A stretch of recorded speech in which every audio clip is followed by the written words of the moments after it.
ഇന്നത്തെ വീഡിയോയിൽ ഞാൻ പറയാൻ പോകുന്നത് വജ്രകാന്തി എന്ന സസ്യത്തെ പറ്റിയാണ്. ഇവയുടെ സാധാരണ പേര് വജ്രകാന്തി എന്നാണ്. ഇവയുടെ ഇംഗ്ലീഷ് പേര് ഹിബിസ്കസ് ഫ്രൂഫർ എന്നാണ്. ഇവയുടെ ശാസ്ത്രീയ നാമം ഹിബിസ്കസ് റോസ സിനൻസിസ് എന്നാണ്. ഇവയുടെ കുടുംബം മാൽവാസസി എന്നാണ്. ചെറുകൂട്ടമായോ പൊടിഞ്ഞ ചെടിയായോ വളരുന്ന പൂച്ചെടിയാണിത്. വലുതും നിറമുള്ളതുമായ പൂക്കൾ ചുവപ്പ്, മഞ്ഞ, വെള്ള, ഓറഞ്ച് തുടങ്ങിയ നിറങ്ങളിൽ കാണാം.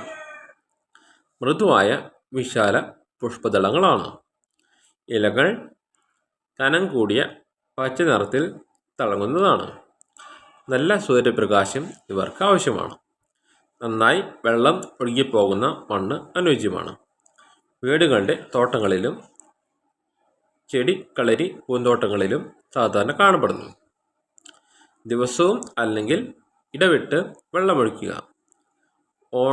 മഴക്കാലത്ത് വെള്ളം കൂട്ടാതിരിക്കുക.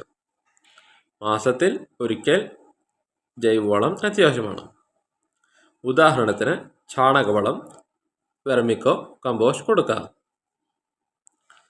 മുടിപരിചരണത്തിൽ കാച്ചിയോ എണ്ണയോ തയ്യാറാക്കാൻ ഇവ ഉപയോഗിക്കാം. ആയുർവേദ ഔഷധങ്ങളിൽ ഇത് ഉപയോഗിക്കാറുണ്ട്.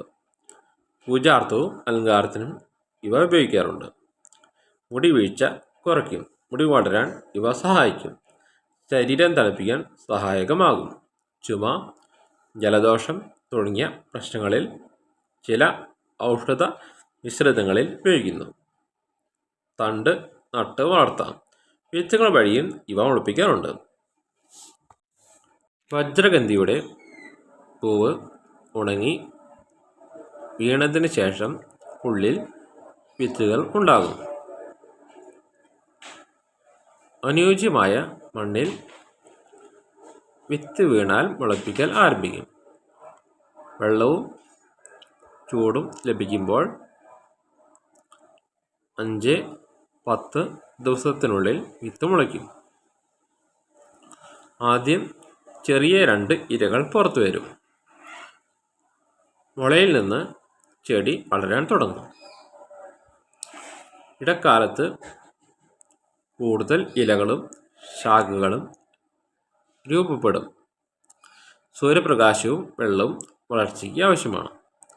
2-3 മാസത്തിനുള്ളിൽ പൂക്കൾ വിരിയാൻ തുടങ്ങും.